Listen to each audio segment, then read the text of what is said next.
into, your list into eBird. And last week we talked about how to use eBird, the Explorer function, to explore the birds that you want to see. And like I said today, this is the last of three seminars on eBird, and we're going to talk about using your cell phone, in particular an iPhone, since that's the only one I have. But the Android phones work similar, at least. You should probably be able to figure out and at least know the functionalities if you don't have an iPhone. But eBird is a tool that you can enter your checklists and submit them into eBird, which, like Tim said, is a giant database with that collects data from all over the world about bird sightings, and also has a collection of sounds, including calls and songs and photos. So I'm going to go ahead and start up my eBird here and so I can share the screen.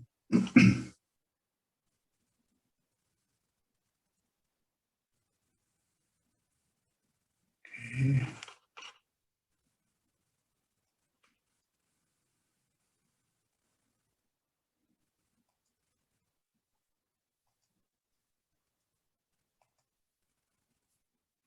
So I'll move this a little more to the center.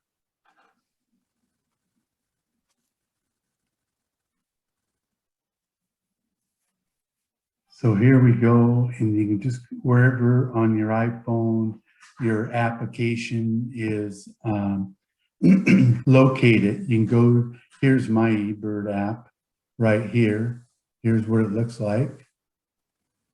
And all we do is tap on it, and then it will open up to the submit screen. So eBird, I started in about 2013, and like Tim found out from someone, a friend over who lives in the Dallas area, I found out from Tim and started using it in 2013. So the first thing we'll want to do is, you'll see on here, record track. You want to make sure that's on. You can just tap it and then here, are you sure you want to turn it off? Well, no, I don't. So I'll hit cancel, but make sure it's on. That way you don't have to keep track of your mileage or your track. And also later on, I'll show you where it will show you what your track was. And it's always nice to know. And here's the date. Of course, you can change the date. And here's the time. Say I started this checklist a little earlier. I just hit the minus sign here. And I could say I started at 2 o'clock. Then once you're ready, now before we do this, if this is the first time you've logged into your eBird to enter it on your phone, right down here is the more little icon. And so you would have to go down here to more, tap it, and you'll see packs up here. Before you can start using it, you have to download a pack. Just tap on packs. You'll see the ones that are nearby, and then you'll just tap on like Oregon, and they'll say that's the best one for you given your location. And as you can see, I already have Oregon, California, and Washington installed. The nearby ones, I can go up here to installed, tap on it. I also have Ohio in Arizona installed. I'm not sure why I have American Samoa installed. So yeah, you put on a pack like that, and we'll just go back to the submit screen right down here in the bottom, submit. So once all that's done, you're ready to go out in the field, and say we're down at Minto Brown Park. Out of the car, ready to go birding. I just tap on start checklist here. So I'll tap there, start, and then it gives you a list of birds that you can see up here is the GPS location. And based on that GPS location, it will tell you, it'll give you a list of the birds that you'd likely see at that location. if I was down in Arizona, it would give me a different list of birds that I might see. But you can see the time that we've had this eBird list going, and it'll keep track of your miles here. So now we'll go ahead and start entering some species. So you enter them right in this box just by tapping in the box. Then you'll see the cursor appear. And you can enter one of three ways. The fastest way is, let's say I saw 2 house finches. I'd type 2 and then go down here and start spelling out house finch. And once you start doing it, it'll start giving you all the birds that start with house. And I see here's house finch, so I don't have to type anymore. I can just tap on it. And there it is, 2 house finch. Now, another way I could put it in, have the cursor here, and I could just put in finch. And up comes house finch and all the other finches. And then you would just touch on this and it'd bring up here, and I could change it. Say I saw one more, I could just tap on 3 down here and that'd make it 3. Now, if I do that, then I have to click on done up here. And then all of a sudden it shows 3 house finches. Another way to do it would be, you could just put in the 4-letter banding code. I could go HOFI,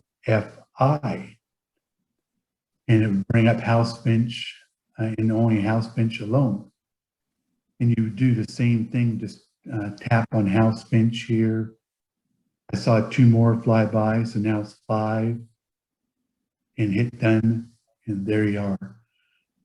But in reality, I really like to do it the first way, which we're going to use for this next few species. So let's say we were down there along the slough and we saw 4 American widgeon. So I click in this box and the cursor comes up, 4, and then space, and then start spelling out American widgeon. And here it is at the top. The most common one comes up to the top. We'll tell you what these little things mean here in a second. Then just tap right on American widgeon, and there's 4 American widgeon. So that's, to me, the easiest way, because you can put in the number, then the bird, and tap on it, and it'll come right up, and you don't have to do all the extra other stuff and hitting done. This is the fastest way. Now, another shortcut is, once you have it in there, we have 4 American widgeons, and I look at the other end of the slough and I see 2 more. I don't have to go in here and go to all the trouble of putting in 2 and typing American widgeon. All I have to do is tap on this 4 twice, and there it is at 6 widgeon. So that makes it real quick to add some additional ones. If I had another house finch, I could just type in house finch here. It'd bring up house finch. And now I'm here. Instead of going in and doing it, I can just tap on the number over here, and this is 7 now. You don't have to go to all the extra trouble. You could take the long way and go through this whole list. In fact, let's just take a look at how long the list is for here. Snow goose. I'll go down pretty slow. There's wood duck. It has all the ducks just in taxonomic order. Hooded merganser. Go down wild turkey. It's a long, long list. So you sure don't want to go through this and go through the list and try to find your bird and then put it in. And that's why it's so nice right up here. You can just type it in real quick. So now we just saw northern flicker. So tap in here, and we saw 1, and type in below northern. And there it is, northern flicker right here. Just touch on northern flicker, and there's our 1 northern flicker.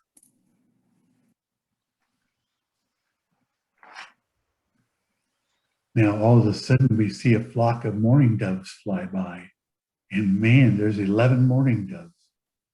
So I can just start typing 11, oops, not 111, 11 space, start spelling out mourning dove. And there it is at the top here. Tap on it on your phone, and there's the 11 mourning doves.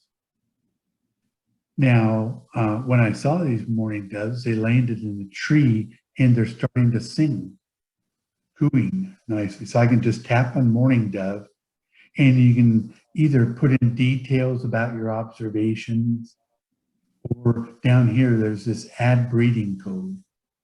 I like to do that once in a while, but you don't have to, but you just tap on breeding code here, and it'll give you a list of the breeding codes. Flyover is the most basic, and you can go down to the end, and nest with young is the highest. So what you do is you go down and look at the list, and the highest thing you can find on this list is what you would put down. So I saw the bird singing. So I just tap on singing, and then I'll put an initial up here, and then put done. And next to mourning dove, it has an S, meaning singing. If I go back in there and say, oh, well, now I see another dove doing a courtship thing and doing its male courtship, well, then I'd go down here to courtship and tap on that and say done, and then it'll change to C. So there's a little thing that you can do. It helps the researchers in their work knowing what the birds are doing. I do it, sometimes I do, and sometimes I don't. It just depends on my mood and whether I want to, but by all means, you don't have to do it. So now the next bird we saw, or actually we didn't see it, unfortunately, but it was a Hutton's vireo.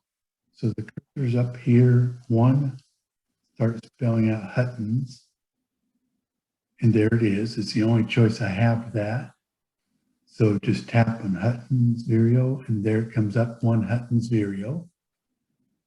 Now on this particular one, I only heard it. So I can go in here, and in my comments, I'd just put heard, and then done. Now, some would ask, well, why are you doing just saying it was heard? And sometimes an unusual or rare bird, you want to warn other people, because a lot of people will flock to a place to see a rare or unusual bird. But if you only heard it, then people may not want to make the trip from 100 miles away to see this bird if you only heard it. And so that's one of the reasons why we do that. Now, the next thing we saw was 3 red-tailed hawks. I only have to type red, and here's red-tailed hawk.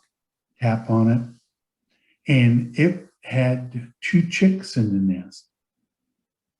So I'll go down here to breeding code, and I go down to list, and the very up nest with young. So the last thing I hit that nest with young, say done, and then that code will be in your NY nest with young.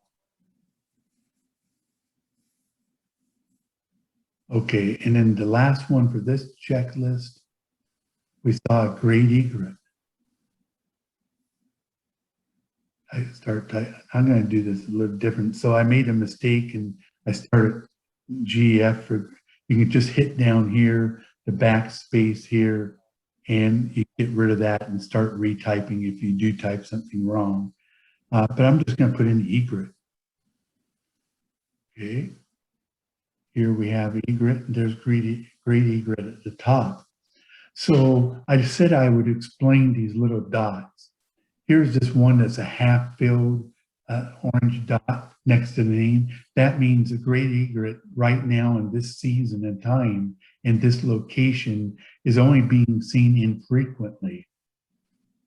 Now, if it has a full red dot like this, it means it's unreported and either uncommon or rare. In this case, it would be a very rare bird. Snowy egret here, or cattle egret would even be more rare. So let's say I go ahead and I put in, let me get my, and I do put in snowy egret. it will light up here and have a bar here on the side warning me in yellow, this is a rare bird. I have to put in a little more information about this bird. So I just tap right here on the entry, and it says unreported up here. And you have to go into details and describe your bird. Smaller, let's say white shorebird that was smaller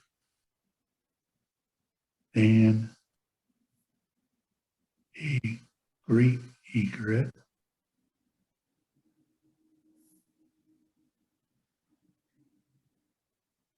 and it had golden slippers, meaning its feet were golden color, which is a tell point of one.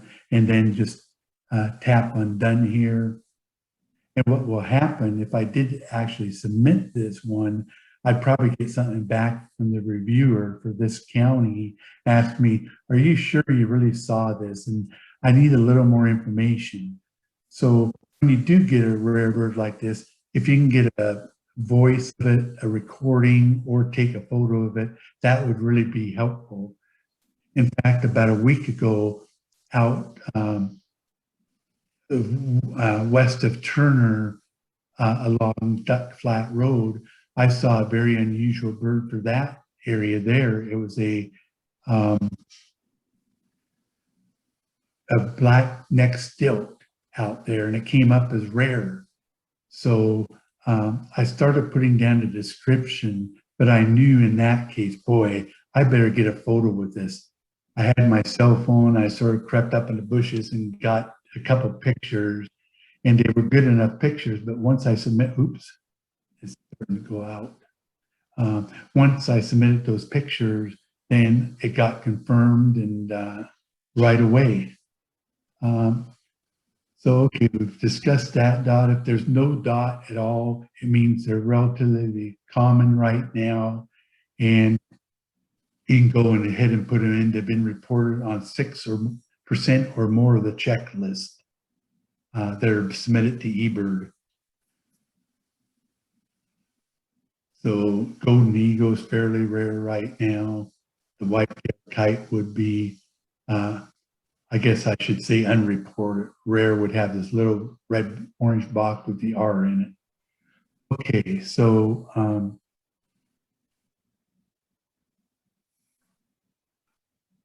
let's see if there's anything else I can think of on this.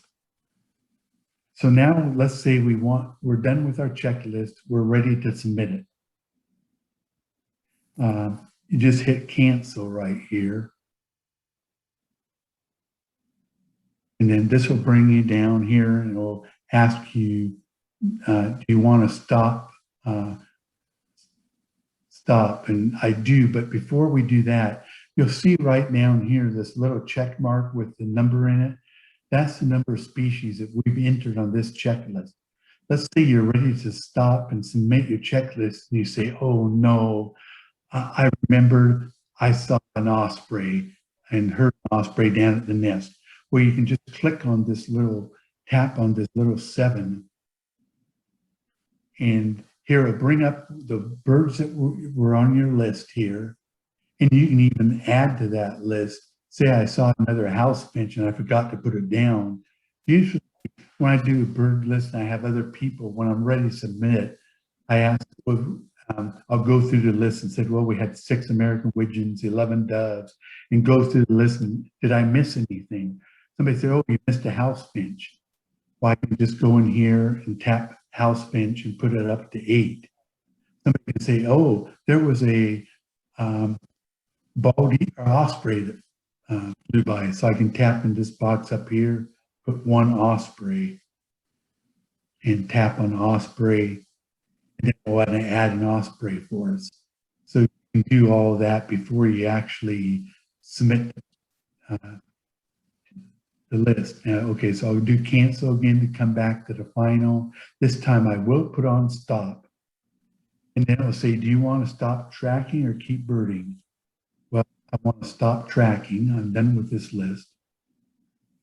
And then it will ask you for some information. So in this case, I was just birding with myself, 23 minutes. You'll see the date up here and the time. And then it'll ask you to choose location. So I tap in that box. It'll bring up the nearby locations. Now, since I'm at my house, here's all the locations near me.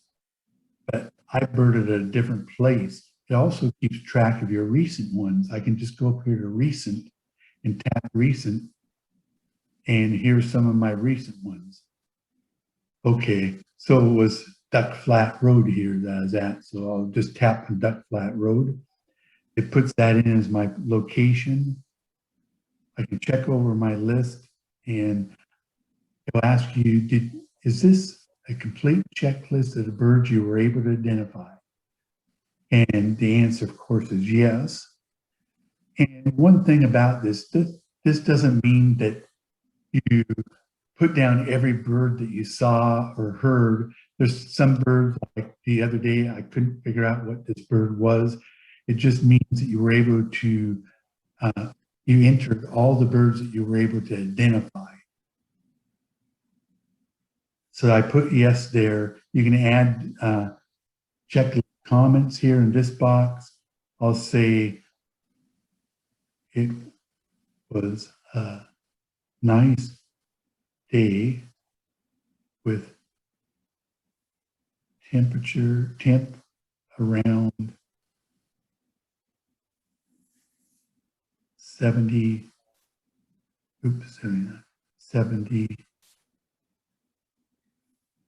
degrees.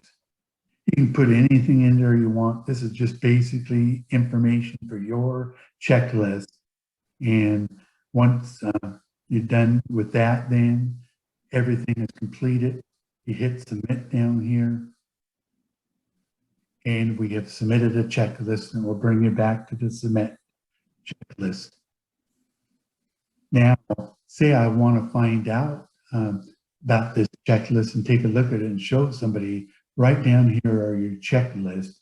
You can tap on that little icon and up brings the checklist. Here's the one we just entered, Duck Flat Road. If I tap on it, it'll give me a list of all the birds I saw.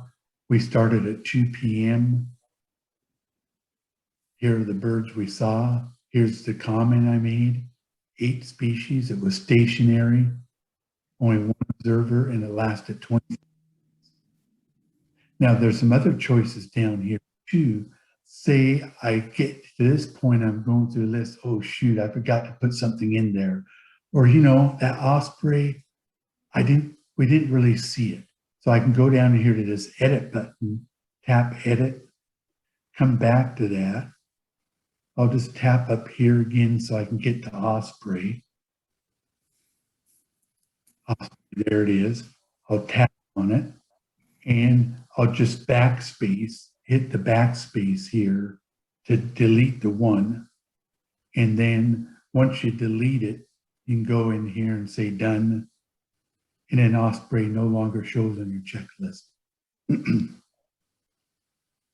You'll have to review it again. Now we only have 7 species, and I'd submit it again. Now, of course, I don't want this list in this case to stay on the list because it's just a practice list for us.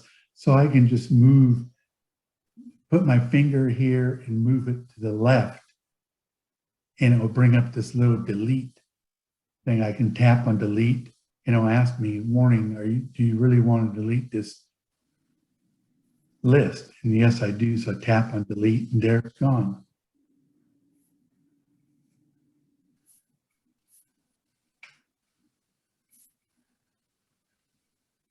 Okay. Now, let's go ahead and do one more checklist here. So on the bottom here, let's explain these a little bit. here's the submit button. That's where if I tap that, it'll bring us up to that screen where you can submit a checklist. Next is the one I was just in, the checklist box. Now there's both, I've got a highlighted submitted checklist, but you can also have some, if I tap not submitted, I don't have any right now. But if you were on a long trip and you wanted to save some checklist here, you could go in and start putting in some checklist here and save them. And it would show up if you didn't actually submit them. You could say hide. In fact, we'll show you where that is and show you how to use it. But you'd put hide and then it will show up on this not submitted checklist. And there's the Explorer tab. This just shows all the nearby hotspots around. It also shows the number of species in this area in the last 7 days, 142 species in Marion County. You can tell what county we are. Marion County, the last 7 days within a 30-mile circle. I believe that's basically a 15-mile radius across this way. And I need 3 target birds. I could tap on this. The target birds I need are western screech owl, prairie falcon, and Vesper sparrow that's been seen in the last 7 days. One was seen 4 days ago, one, the prairie falcon 3 days ago, and the Vesper sparrow. So those are my targets. You can search hotspots here. If I wanted to go to Stats Lake, and it will give me information about Stats Lake. I only have one there, snow goose, but it hasn't been reported in the last few days. The nice thing about this too is when you go into a hotspot like this, it brings up a nice bar chart here. Say you're looking for a certain bird. Let's say we want to look for a grebe. Type in grebe. Okay, pipe-billed grebe. Oops, I just hit the wrong button. Search. And then it will bring up, well, for some reason it didn't sort. Last seen. And for some reason it isn't working very good, but it will bring you up to the area, and you can see by these charts whether or not you'll see that bird at that specific place. So we can just go back. Let's put in minto brown. There we go. It'd be a lot better of an example. So it tells me I'm 7.1 miles from Minto Brown Park from my current location, 191 species here. It's likely to see 144. There's 4 in the last 7 days that I haven't seen yet this year. Double-crested cormorant, bald eagle, scrub jay, and golden crown sparrow. As you see here, there's a little red line right in here to tell the date where we are right now. And you can see the bald eagle is going to be there for a while. Of course, the scrub jay's there year round. But look at this, pretty soon the golden crown sparrow is not going to be here. All this blank space means it's gone. So it's gone upslope to breed or up north. So that's sort of how that works. Let's go. Next is my eBird. Once you get some sightings in there, this is Marion County. I have 201 species in the county. I submitted 1,448 checklists in Marion County. So far this year, I have 107 species in Marion County. It compares it to your last year's. And this is by year, and down below is by month. So if I go up here, I've got 93 this month, where in the past, okay, in 2017, I had 95 for the same time period. So I'm pretty close. Last year was a bad year, only 51. And then we sort of went over this on the packs and under the more. You can get help here. and you'll get a lot of getting started. If you have any questions, frequently asked questions, how to count birds, troubleshooting, the basics. And so a lot of good information there. Let's go ahead and do one more checklist. And the checklist, Mike, can I make a comment there? Yes. For the checklist, when you remove that checklist, that only removes it from your iPhone. It stays in eBird. So if you want to remove that practice checklist from eBird, you have to actually go log into eBird to delete it from there. Otherwise, it stays in eBird. Yes, it's very true. In fact, I had to do this morning, and I'll have to do it after class here. Very good point. You think it's gone, but it really isn't. And it's still in your main account online. Good point, Tim. Okay, so let's go to another checklist and see the date and the time again. The record track is on, so I'll tap on the submit checklist.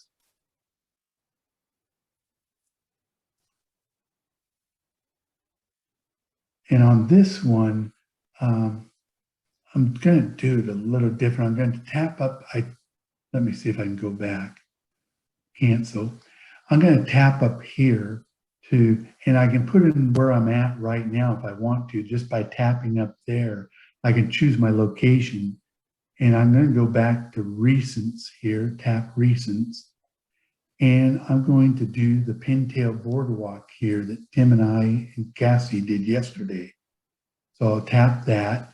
It'll bring it up to the boardwalk now, show that as the location. We've been in 47 seconds and it doesn't have any mileage right yet. But let's say we were talking about this hide function about the other checklists. So let's see if I go hide here. All of a sudden my checklist is gone. I've hidden it. But if I go into checklist, and we talked about this not submitted tab here under my checklist, if I go to my submitted, not submitted one, well, here it is. And you can do this. You can start a bunch of, if you know you're going out to a place where you don't have any cell tower availability and you don't have any bars, you can put in some of these places in advance and just put them in this not submitted part, and then they'll be there for when you do want to use them. So to get out of there, just tap on it and it'll bring it back up. So I'll bring up this one list that we had yesterday. Okay, the first thing we had was a mallard. So I'll tap in the entry box, one mallard. We heard this mallard, but in this case, I'm not going to put down heard because, I mean, people come out there, they're going to see mallards most of the time anyway. The next one we saw 3 downy woodpeckers when we were there. So there's a downy woodpecker. Tap that. Okay, we have those down. We also saw a hairy woodpecker. Now in this case, here I'm in the list and I have a species that's right after that. So all I have to do instead of entering up there is just tap on hairy woodpecker and put in 1 and enter the 1, and there it is, and put done up here. Okay, and then let's see the next one we saw brown creeper. So go up into our space up here, 1 creeper. And it's the second one down here, and tap on it. We had a black-capped chickadee. And this is the third one down. Oh, and I see on the list here, there was really 2 black-capped chickadees. So I'll just tap on the number 1 here and it becomes 2. we saw 3 Buick's RINs. So 3, I'm gonna put in up, and I only put in BE, and it already comes up with Buick's RIN. So, oops, don't know how that came up. Buick's RIN. And then let's see, we saw Robin. So I'm just going to type in here 1 and just start typing in Robin. And there I put in, I didn't even put the space between it, 1 RO, and it comes up with Robin at the top. Tap it. There's the Robin. We saw 6 song sparrows. And song sparrows right at the top. Tap it. We got that one in. Oh, we heard a Western meadowlark. So I'll just go down to Western meadowlark and tap on it and put 1. In this case, it's somewhat unusual, and I'll just put heard. Heard it singing. Now also, I could go down here to the breeding code and put down singing bird and tap singing bird. And then tap done up here.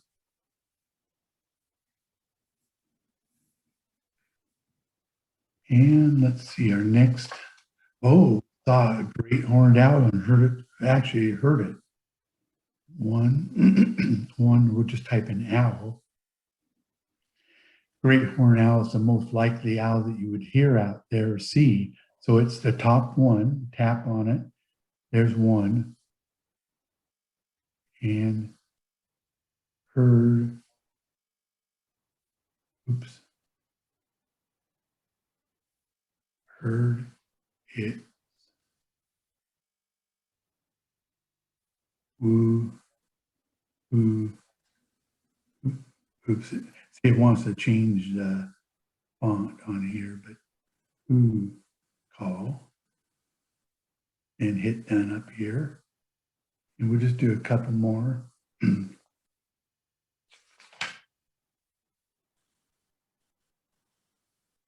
And we had 2 starlings. I can just start typing in just starling. It's the top one after putting in only 2 letters. Tap on starling, enter 2. And there we go. It's 2 starlings. So now we're done with our checklist. Say I knew, okay, we're going to be coming back to this place. So I can tap on hide up here. And then it will be hidden. I'm not sure if I can, I can stop the recording, stop tracking, and then just put hide. And that way it will come over here, show as not submitted. And then later on, say, okay, we're going to come back to this boardwalk in a few minutes or something happened. I can come back to here and start it over and go into here and say, well, I don't want to stop it, so I can add a bird if I need to. So if you're at this point, you would just go to this plus sign and hit the plus sign. It will bring you back so you can do more entry.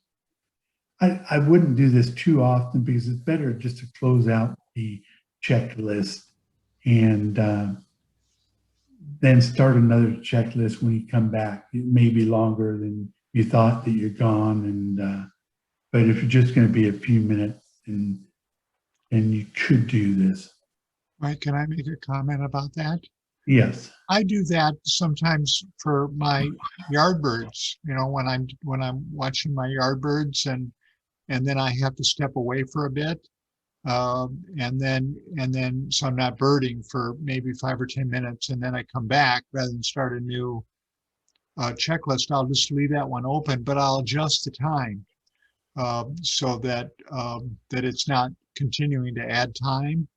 Yeah, and I think if you hit stop on there, that it will stop tracking the time. Okay, yeah. So that's sometimes I do that just because I'm doing a yard list. I'm not really going anywhere, but I'm not doing it. You know, it's not. Yeah, good points. But yeah, that's another good use of it. But yeah, you have to remember to change your time. So Now we're going to go down here. We have 11 species. We can tap on that and you can see your 11 species here. These little things here, that means there's a comment in there. So if I tap on great horned owl, you can see I have a comment in there. Just tap done and we'll go back to the list. Down here, this is where I put in the breeding code. If I tap on that, it'll show I have both a comment and a breeding code. Tap done to get out of it. Now, if you had a photo, it would have a picture of a camera here, or if you had a sound, there's another symbol for sound that it will show here. So now okay, oh, there's one other thing down here. It's this little 3 lines here. If I tap on that, bring up the checklist settings, and you can do it by a smart sort. A smart sort would be one where it lists all the common birds that you can maybe see at first. So we'll show you that here in just a second. I've got it under taxonomical sort, where it's like in the bird guides, from the ducks and stuff on through like the sparrows and the warblers, etc. You can have it show rarities by just tapping on this little thing. I usually have that off because it just adds a lot of extra birds in there. And then this is just showing our current status. So I'll just hit close. And this other little one is just if you want to add comments here, you can just click on that little plus sign and add in more comments to your checklist, or you can do it later. So the next thing we're going to do is review it. We already put in our location. Now here it says stationary, because it can read that I didn't move from my location right here, sitting down in front of the computer. But let's say this was not correct. That really, I want to tap on it, and really I was traveling. So I just hit traveling, and it would change it to traveling. And then I'd have to change, we've only been doing it 6 minutes, but let's say my traveling, I really was going 0.15 miles.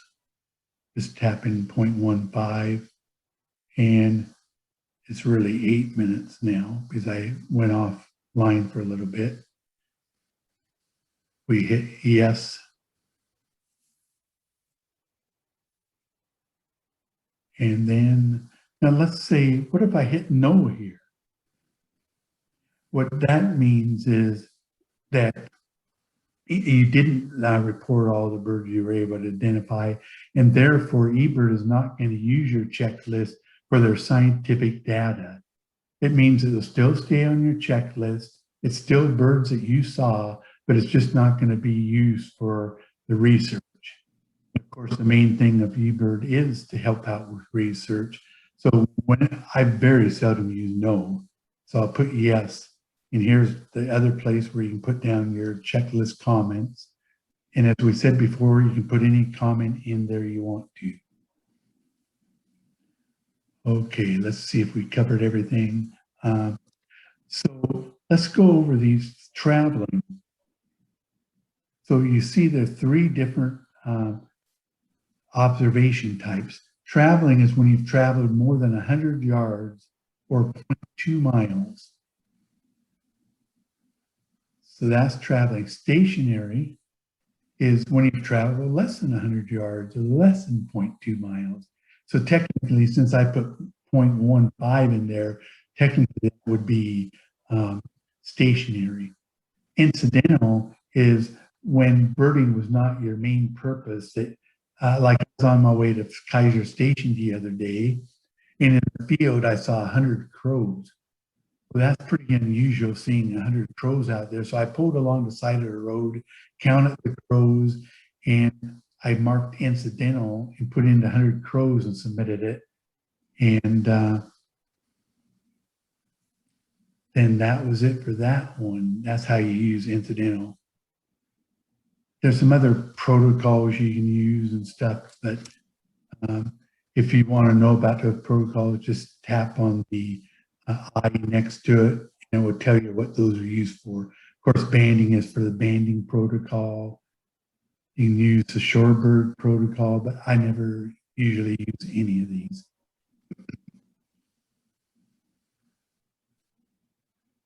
So, okay, we have it as traveling. We'll go back and hit. So it won't take it as, I'll change this to 0.20, since that's the definition of traveling, or 2.5 I'll put. Then we'll tap done, and then we can submit our checklist.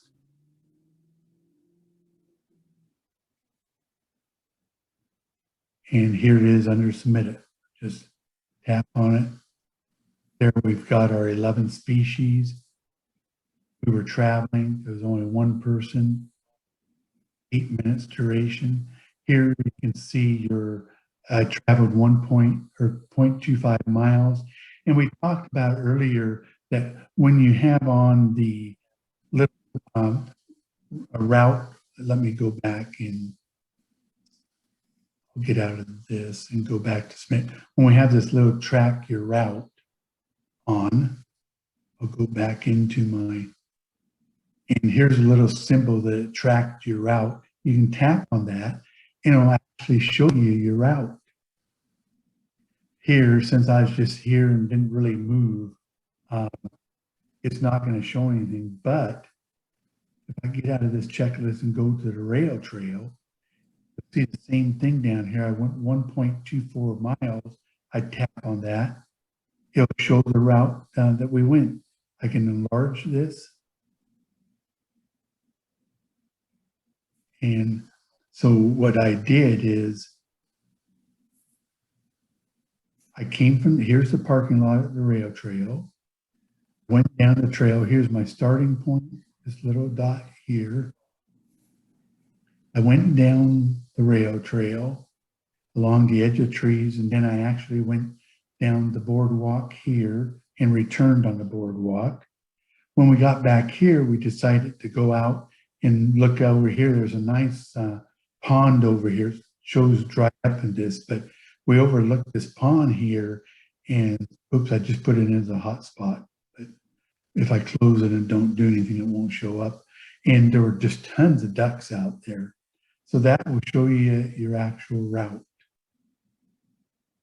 I can email this list to myself.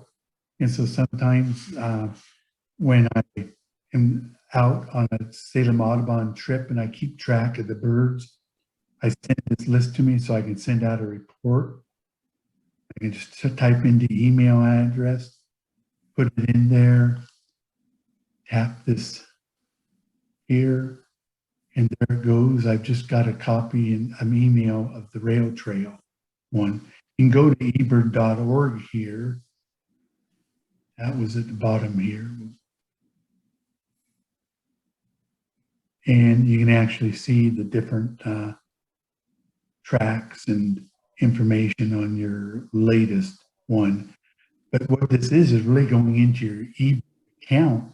And so what I can do is, say I want to see a different one that says older here, I can tap that and it'll go back to the one I did, the checklist I did just before that, which is the Pintail Boardwalk. I know just before that I did I want to say, oh, you know, we saw a bird over at Pintail Marsh. What was that? I can go to older, tap that, and here's my Pintail Marsh checklist.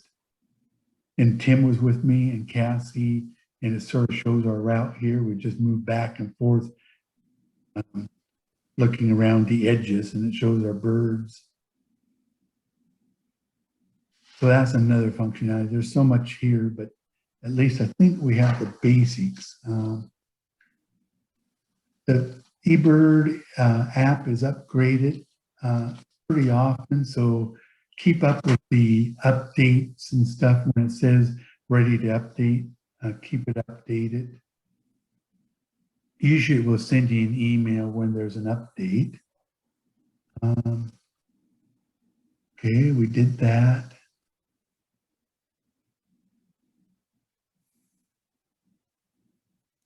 So like if there wasn't any cell phone coverage like we talked about, you just go in here, start your checklist, um, put in some species. I'll just put in one, a snow goose right now. And then you go down to cancel, stop tracking, and then click on the hide up here. And then that's how it will hide it. And when you go back to your checklist, I'm in submit it now, but I'm wondering where did that list go? Okay, we'll go in or not submit it. And I tap on it, and there I am again, and I can start up again. In this case, I'll just keep it in hidden and not submit it. I'm going to delete this one. So I went over to the left, delete, delete. So I think that's pretty much it. We can answer some questions. Let me go back. Oh, one thing I didn't cover is when I'm in my checklist here, here's my submitted checklist. I have a long list of checklists. You can see down here, trip summaries. I can just tap that and it'll bring up my sightings for the day. So today, the only checklist that I put in and kept was the ones that we just did with you at 2 o'clock today. So there's my checklist. If I had multiple checklists, it would have them all totaled. So for example, if I go back here, and this is just when even though it says California trip, I didn't change the title, but I just went to Northern California and Sacramento National Wildlife Refuge the other day. So I put my dates here, and you can put any dates in here, and it'll keep track of your birding for that time period. So I got there on the 19th and left on the 21st. And you can see down here, I saw 69 species. I did 10 checklists, and it'll give me a list of all the birds I saw there for that period of time. Now, if you get out of that period of time, say I want another one, I can go in here and tap up here. For some reason, you have to start at the chew area and tap down below here, and it'll bring up the calendar. Oops, maybe I do have to start over here. Okay, let me tap here. Sometimes it doesn't work when you start it. Okay, so let's start here. I want to go back to February 1st. And okay, 4:20 a.m. I put early because we start birding early. And see, it didn't, oh, there it is. 4:21 a.m. You have to click here, save. There it goes to, okay, and then I want it to end. Tap in that box right up here. And then down below here, you can see the dates. And I want it to go through February 8th. That's when my trip down to Arizona ended. And once you have it entered, tap down in the blank area. Here, I just tapped in this gray area and then save. And this is my Southeast Arizona trip. So I can look here. That isn't right, but I saw more than 49 species, but 9 checklists, but it will give you your checklist and for the birds you saw down there. I saw over 100 on that trip. But it's sort of a neat thing. And if you just want to see your individual trips, you hit the checklist and you have your checklist here. So if you want to put photos on there, you have to go to a website, I think, to put photos, unless you have a special adapter for you. Tim could probably talk a little more about that. Yeah, I have not been able to figure out how to add media to a checklist without going to eBird. Okay, and eBird says eventually they're going to allow that and find a way to do it, but I guess they haven't. So let's go to any. Yes, so a couple of the questions were about that. How do I send a photo or a recording to my checklist? And Hillary, if you add a photo, does anyone check that the photo is correct? So you could talk about that, the review Okay, process. so let's stop my share here and I'll go to share screen. I was anticipating some questions about this. So let's go here.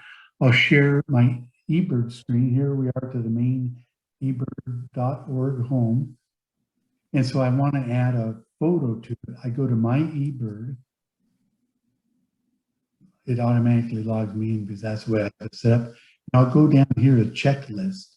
Here on the left side, click checklist. So let's say I had a checklist here and I want to add a photo. I go here and this takes me to checklist by going on the date. And then up here, you'll see this little green add media. I click on that. And then it'll give a list of the birds like we saw at that location. Let's say the great horned owl, I got a good picture of that. I go over here to add media. I'll go down on my computer and I saved it in my pictures, let's say. So I'll go down to wherever my pictures is located at. And let's say it's, oh, here we go. Let's say it's this wood duck here. I don't think I have a wood duck. And then you just click on open and then here's put a wood duck on here, but I better not leave that on there because they're going to say that's not a great horned owl. So I should be able to go in here and delete it. Let's go back in. No, can't. Yeah, you can delete it. If you click on the image, there is a delete button. Oh, here we go. Remove or delete up at the top in the blue bar. At the right side of that blue bar. Oh, here it is, right above the picture here, delete. So naturally, I'll delete this, and then I'll ask you if you're sure. Yes, I'm sure, and then it's off. So that's how you do it. And if it's a sound thing, you can just go into your audios or videos and pick the sound and do it the same way. Just put the sound file.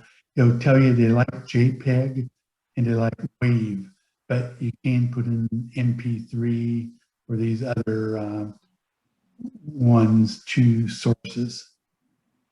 So that's how you, then when you're done doing it all, you just click done and it takes you back to your checklist. You know, have a little icon over here that you added a photo. And so that's how you add photos or sounds to it. And Hillary asked, does anyone check those photos? And you bet they do. Yeah, yes. The reviewer will check them, but if you have enough checklists, you can have as an individual the right to question any photo. It's not open to everybody, but if you get enough checklists, you qualify, and then you can click on the photo and say, I question this photo. And then that will flag the regional reviewer to review that photo. Sometimes you put a picture in there and say, put a picture in here saying, I'm not sure if this is really a downy or a hairy, and put it in there and put it in your notes that you aren't sure, but you'll probably get some feedback and somebody from eBird or the reviewer saying, oh, well, this is a such and such. And then you just go in, if you had another hairy and it's really a downy, just delete it from there and put your picture under downy. There was also some questions about your count on your Southeast Arizona checklist. Hillary asked about the count of 377. Oh, okay. Let me get back to that here. And 1,705 for the snow geese. Oh, yeah, that was on my California list. You can see here, oops, I'm not in. Oh, I know why it is. I need to stop sharing here and share my phone. So, okay, let me activate my phone. This, here we go.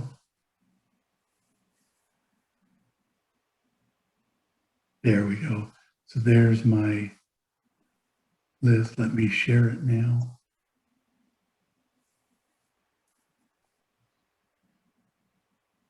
a little bit of everything on here now.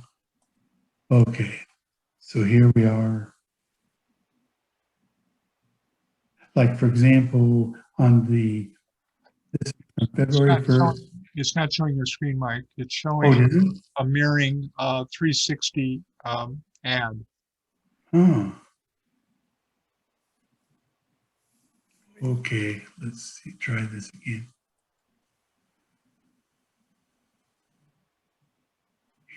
Ah, here we go. I think this should show it. Yes. Okay, so here is the one for Arizona that would be very similar to the other one. Here I have 1,705 cackling geese. That's a lot of cackling geese. Did I see those all at the same location? The answer would be no. But we had 9 checklists it shows here. This is interesting because it doesn't seem like it's working very good because just a few minutes ago it showed 10. So there's something wrong in here and it isn't picking up them all. But I probably saw these in several locations, but the convenient thing about it is eBird in the background is combining my 9 checklists into this one checklist here. And so I can see all of the birds that I saw during this self-defined trip. So that's one of the nice things about it. The bad thing about it is I can only define one time period and it'll only show me one time period at a time. I can't have multiple trips in here at a time, which I sort of would like to have multiple trips. So I hope that made sense to people. This was just a trip summary. It's really not something that gets entered into eBird. It's for your own convenience. If you're trying to do a trip species count, for instance, those numbers on the number of birds isn't as meaningful as the number of species you're seeing usually. Right. For example, if I wanted to make this yesterday's trip, let's use this as an example here. I have 3 checklists. Let's see if this works. I'll go down here to trip summaries, and here's the one where it's combined the Arizona trips. I'll just go in there and change the dates. Tap down below, and we'll go over to it. Now, for some reason, let's see if I have to go over here. See, it sometimes you have to do the other date here. Yeah, I've had that same experience where it's kind of clunky a little bit how it works, and right, you change first. Sometimes it forces you to change the one date before you can, the ending date before you change the beginning date, or vice versa. Yep, exactly. So here's the 28th. That's my, I save that. And let's see, I go here to the other date up here. This, I tap on it and it brings me up this. I tap on this below in the gray area and I go to the 28th and put that. But now here, I'm going to have to put a later time because it would only go from 4:20 a.m. to 4:20 a.m. Since that I have that set. So, okay, I'm going to leave 4:20 a.m. here for this. And this is how it's so convoluted. I hit here and hit save. And here we go. So for this trip, and this is correct, believe it or not, this is how it's supposed to work. You can change, I can edit the title up here. So here's edit title. I'll just tap on that and I'll put in Ankeny National Wildlife Refuge. Say okay. And there it is. It's named Ankeny National Wildlife Refuge. And I have it's summarized all 3 of these checklists. And 37 species saw yesterday. And you can just go through them and see what the species were. So this is really nice if you're going to go on a trip and you want to know at the end of your trip how many species you saw. It would be tedious to try to go back through all your lists and then figure out how many total species you saw. So this is a nice feature for that purpose. So now let's take a look here so you know really how it works. Here's mallard, 14 mallards. Now I'm going to go back out of this and go to the boardwalk. And as you see, there's only one mallard there. If I go, oops, I went to the wrong place.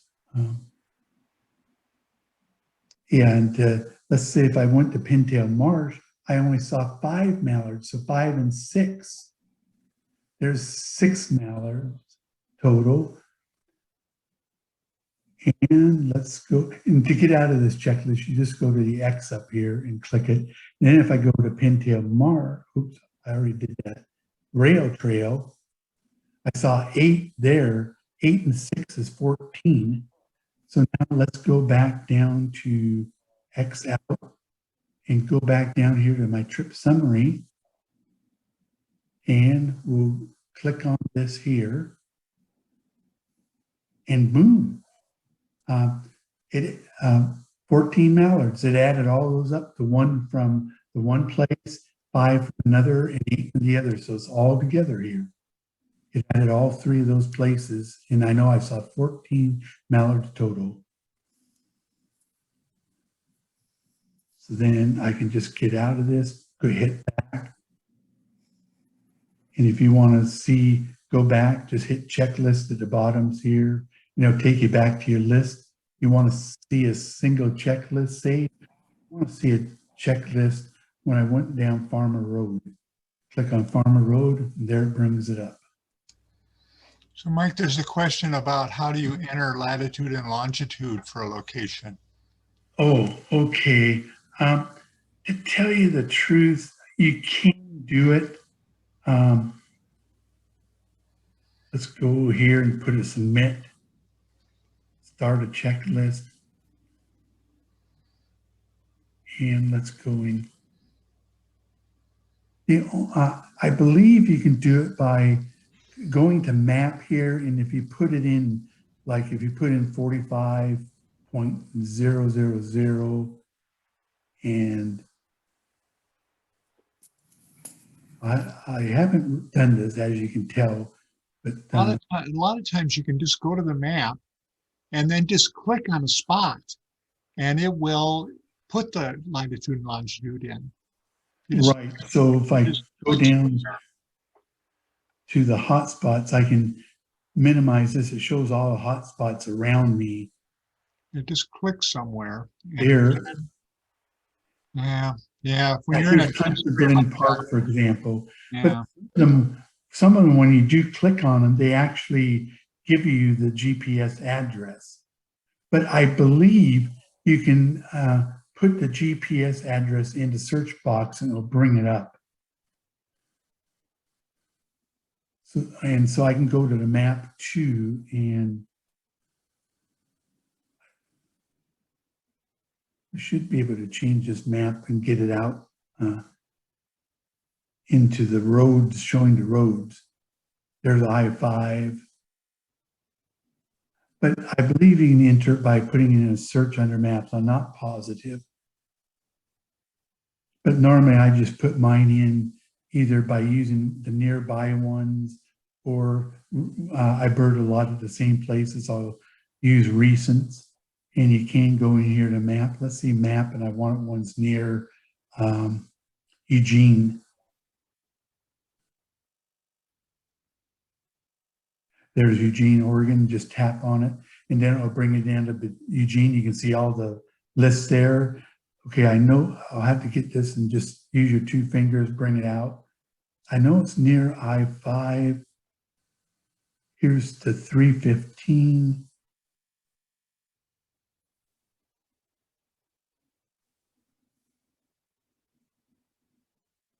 There's Goshen. Here's right near here. So you can tap on it, Doris Ranch. Here's the, and when you tap on these, it will show you the location right down here that you got.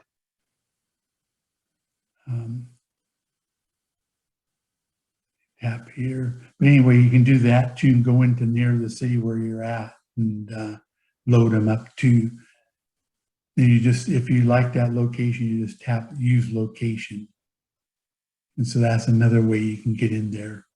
Or as we've been doing along the way, cancel it automatically wherever you're at. It'll pick up the location where you're at automatically if your phone GPS is working.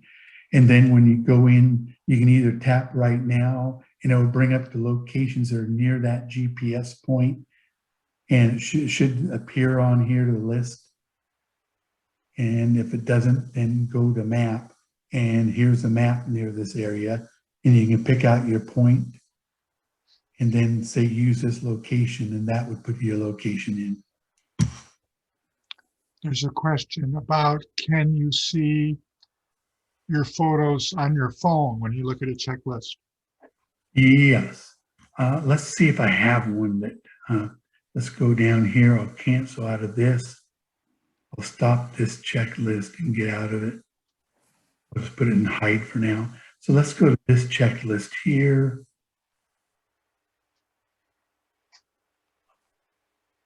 Normally they have a little asterisk or something next to them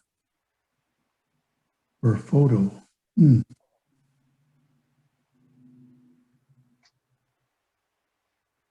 Because I know Tim put some photos in here on one of our trips. Normally the answer is yes, but I don't. Oh, here, let's see if this one.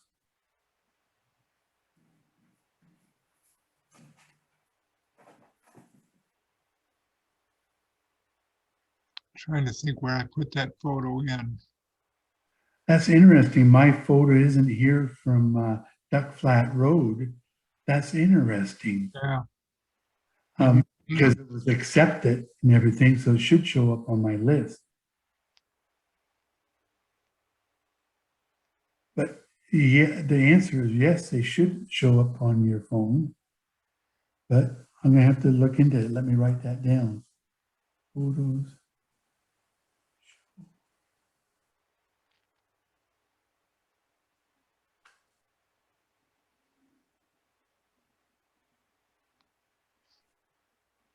But I thought they did, but maybe they don't.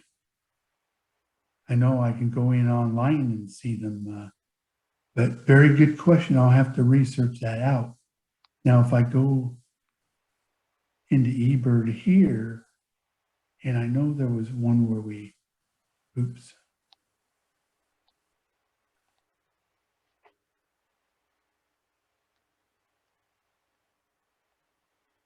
Yeah, I'm just looking at some that I know I put in a photo in, and they're not showing on my.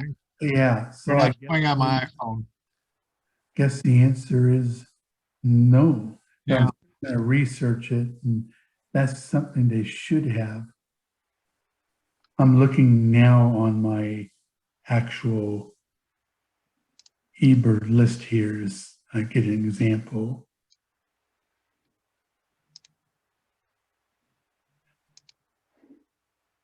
Oh, look at this. That's why I love these classes. You keep learning more information all the time, but look at this, Tim. It says add media on here.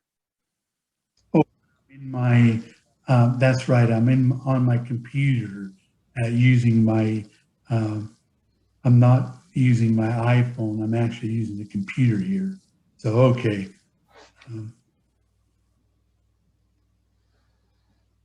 And I'm not seeing any examples now where I have some photos, but once you're on the computer looking at them, you can see them. So good question. Any others? No, that's all the questions we have, and let's. I'll invite you guys to unmute yourself. That's just voluntary. I just gave you a little way to do that if you want to do that conveniently, and ask my questions with your mic. It's just your choice. Could you just say again, I got distracted when you were talking about when you're submitting the list and you've got that yes or no. What was the no for? Oh, the no Have you, was, have you seen? Yeah, sorry, carry on. yeah, here, I'll show that to you. So just before we submit the checklist, so when we get to this screen, here's the yes or no. Is this a complete checklist of the bird you were able to identify? Hmm. You have to answer this yes or no. If I don't answer it, it will bring up a little pop-up and saying, well, did you or didn't you identify all the ones you really saw? Now, so I normally always use yes, but one thing that I didn't mention that will happen, and don't get confused if this does happen, but when you submit a incidental checklist, it will automatically come up no, and you can't change that. That's just the way it's set up. That, you really weren't out birding, so for some reason eBird doesn't want to count those in some of its data, so it defaults to no and won't let you change it. But if I go up here and change it to traveling, then I can change it over and hit yes, and it will let me do it. But let's say I change it back to incidental, it'll automatically default to no, and I press on yes, and it won't let me do anything. So when would you actually use no? Would you ever actually use no then? What would be the reason for? the only reason would be if you were out there and you started to use eBird maybe, and then halfway through you decided, well, I'm just not going to put them in anymore or identify any more birds for today. I'm tired of putting them in. And so when you submitted the checklist, then you would have to say, well, no, you didn't identify, complete and put all the birds to identify. Yeah, the question is pretty vague, though. It's pretty liberal. Is this a complete checklist for all the birds you were able to identify? So that's a pretty broad question. Even that situation Mike just described, he wasn't able to identify anymore. He was tired, or they were too far away, or, so they're pretty liberal about that. I think the big thing is that some people who just want to make a record of some bird they saw, but they don't want to take the time and trouble to identify everything else that's there, like it mallard. Maybe you go out to Mallard, you see a redhead duck, and you'd like to make a record of that in your checklist so that you have that for your checklist, but you don't want to have to identify everything else. Then the incidental is useful. Right. And that's about, I very seldom use no here. Because then just think of this, when you're going, saying you're walking down Minto Park, Brown Park, you see a spotted towhee on the ground, you put it in, you go, and all of a sudden you hear the sound up in the trees, and well, gee, that sound I don't know. You go a little further down, you see a black-capped chickadee, you put it in, you hear another black-capped chickadee, and you know it's a black-capped chickadee, you put it in. So you get done, you say, well, some people say, well, I wasn't able to, I didn't identify every bird I saw or heard. And so they would think you put no, but in that case, you would put yes, because you just couldn't recognize that bird's song, and you identified all the ones that you were able to. So that would be a yes, even though you didn't put in that one that you heard, but you couldn't identify. So if you put no, does that mean that none of that list gets taken into the database? Right, or used for research anyway, but it stays, but it stays on your list as yours list. So I could use that to put in all the birds I've seen in the last 10 years or something. Oh, so that I get the. In that case, you would go on your computer, go into your eBird account. There is a historical option. Right. Oh, is there? Okay. There is a historical option where I think you still have to enter the date, Yeah. You don't have to put as much information on it. So you can go into my eBird and say, okay, submit here. You just put in whatever location you can. I'll just leave it at that. In fact, let me go back to that. Here is a GPS that's been entered. And I've got several of them, a couple of them with GPS entered, so you must be able to do it. Yeah, I think if you're using that map and you're not near any roads, it will then use your GPS location. But if you're near a road, then it will default to the road. Right. So here, I'm entering on my computer. I can go back and started birding in May 6th of 2013. That date in and go to historical. And then you put in whatever time you can, just estimate at a time and your effort the best you can. And then just continue, and you can put in your birds that way under historical. Oh, right. Great. Birding was your main purpose, but you cannot estimate the start time, duration, or distance. Right. You can, if you know, when you say you have a bird list and you actually have it written down from that time and have all the information that goes on a regular checklist, then you can enter it as a traveling or a stationary count. But if you don't have that information, you just have a list of the birds and general location, then you'd use historical. And I think the only thing you have to have is the date and the location. Right. And then of course the birds, but you don't have to have the time and distance, and the effort isn't recorded. Yeah, I've got the date and location next to the, in my bird books. So in my Sidley, so I know when and where I saw them. Yeah. I did a little bit of that too. That's great. Yeah. And it's nice if you do that and you have your big long list on the computer, like when I go into my eBird. There we go. Oops, what happened there? It's in Portuguese.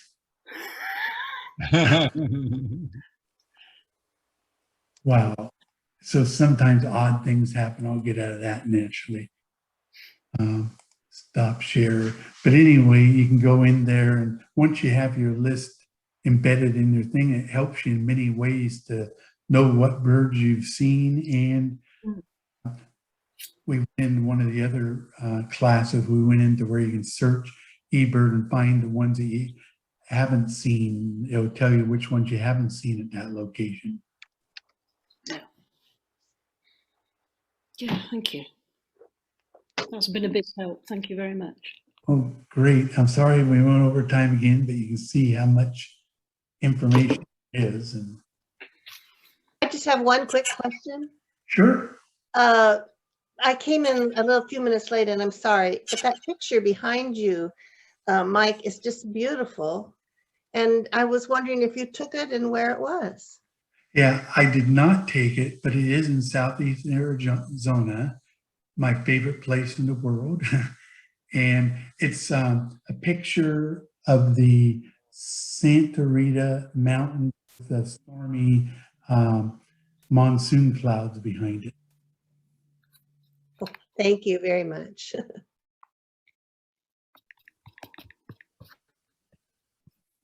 Okay. So any other questions? Okay, well, thank you everybody for attending. A week from today at 2 p.m., we have another webinar on how to use your bird field guide. We'll go into what to look for in your field guides, how they're set up and arranged, how do I go out and buy one, and all the good type of information that's in the field guides that a lot of people don't even realize is there. So with that, thank you. Everybody have a great weekend, and hopefully we'll see you next Thursday. Thank you so much. Thanks.